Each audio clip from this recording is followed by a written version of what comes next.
Buenos días, mi nombre es María Paula Muñoz Martínez y el día de hoy vamos a hacer una breve introducción a la geometría. Mi equipo de trabajo está conformado por Karen Moya, Luz Marbel Hernández y quien les habla, María Paula Muñoz. En primera instancia vamos a ver lo que es el punto.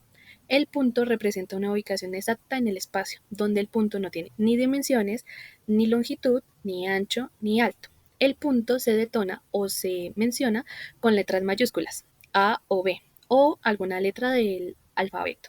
Asimismo, es un elemento básico para la construcción de figuras geométricas.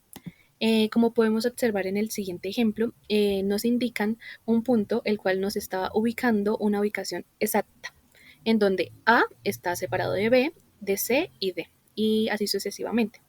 Por consiguiente, tenemos lo que es la línea. La línea es una figura básica que se extiende infinitamente en ambas direcciones. No tiene grosor ni ancho, solamente longitud y se representa gráficamente como una línea recta, con dos flechas en sus extremos, puesto que no tiene ni principio ni fin. Si lo vemos de una manera más científica, nos dice que la línea es la unión de varios puntos. A continuación, mi compañera Marvel les va a explicar los siguientes aspectos. Recta. Secuencia de varios puntos. Es una línea que conecta dos puntos en un plano y se extiende hasta el infinito en ambas direcciones. Las rectas se representan gráficamente como líneas rectas con flechas en ambos extremos para indicar que no tiene inicio ni fin. Semirrecta. Es una parte de una recta que tiene un inicio definido, pero se extiende infinitamente en una dirección. Elegimos un punto de la recta para dividirla en dos partes. Obtendremos dos semirrectas. Cada una de ellas parte del punto de división y se extiende sin límite. Tipos de rectas. Tenemos las paralelas, las rectas perpendiculares, las rectas secantes. Las rectas paralelas nunca se intersecan o se cruzan entre sí. Las rectas perpendiculares, al intersecarse, forman un ángulo de 90 grados. Rectas secantes se intersecan en un punto en común. Clases de rectas. Las rectas se pueden clasificar en paralelas, secantes, perpendiculares y oblicuas. Rectas paralelas no se cortan entre sí, tienen la misma pendiente, están a la misma distancia entre sí. Rectas secantes se cortan en un punto, forman cuatro ángulos. Rectas perpendiculares se cortan en un punto, forman cuatro ángulos rectos de 90 grados. ¿Qué es un segmento? Un segmento tiene definidos tanto su punto inicial como su punto final. Estos que delimitan el segmento se llaman extremos o finales. Se nombra el segmento de la siguiente manera. Los extremos o finales estarán denominados por una letra y se nombrarán así. Por ejemplo, en este, A, B. Otra cosa importante a tener en cuenta es que estos, los segmentos, es un elemento geométrico que expresa gráficamente una medida. Y ya vamos a decir por qué. Acá encontramos la recta. El segmento, como ya lo dijimos, está comprendido entre dos puntos, que en este caso se llaman extremos o finales. Al decir que expresa una medida, lo hacemos de esta manera. Esta recta numérica comienza al 0, luego 1, y así podemos ir diciendo los demás valores. ¿Por qué representa un valor numérico?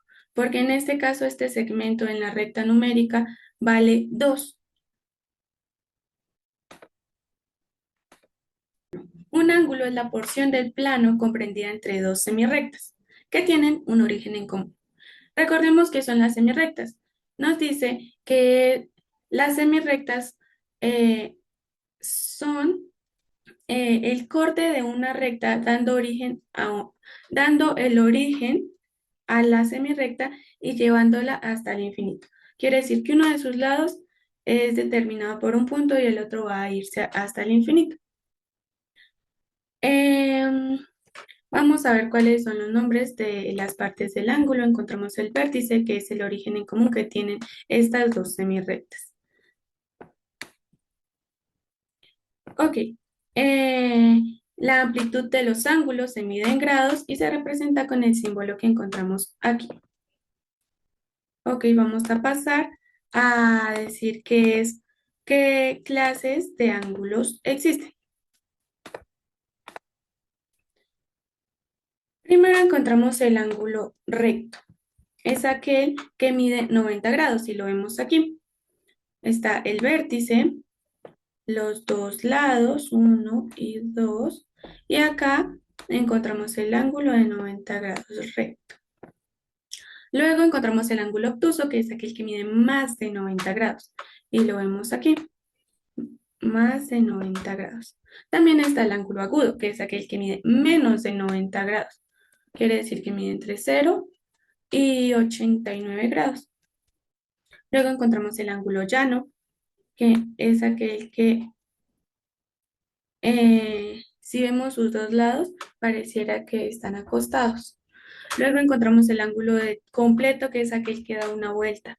Por eso es completo y mide 360 grados. No es que haya un solo lado. Ambos lados comparten un lugar, pero si nos damos cuenta, encontramos un lado aquí y el otro da la vuelta de 360 grados y llega hasta el mismo lugar donde está el otro lado del ángulo. Luego encontramos los ángulos cóncavos, que son aquellos que miden más de 180 grados. Por lo tanto, lo vemos en este lugar. Y los convexos, que son aquellos que miden menos de 180 grados. Los ángulos em, son muy concurridos y vistos en el mundo. Por lo tanto, encontramos que en los conos hay ángulos, como lo vemos aquí. En la unión de los dedos también hay ángulos con su vértice, sus dos lados. En el brazo también encontramos ángulos, siendo el codo el vértice y estas partes sus lados. Entonces, ángulo recto, ángulos agudos, graves. Bueno, no podemos hacer un ángulo más grande que el llano, puesto que el codo no da para más, pero ahí los encontramos también en diferentes figuras o tableros, mesas, en triángulos encontramos ángulos y como ya habíamos visto en los dedos, en la unión de dos dedos, podemos ver ángulos.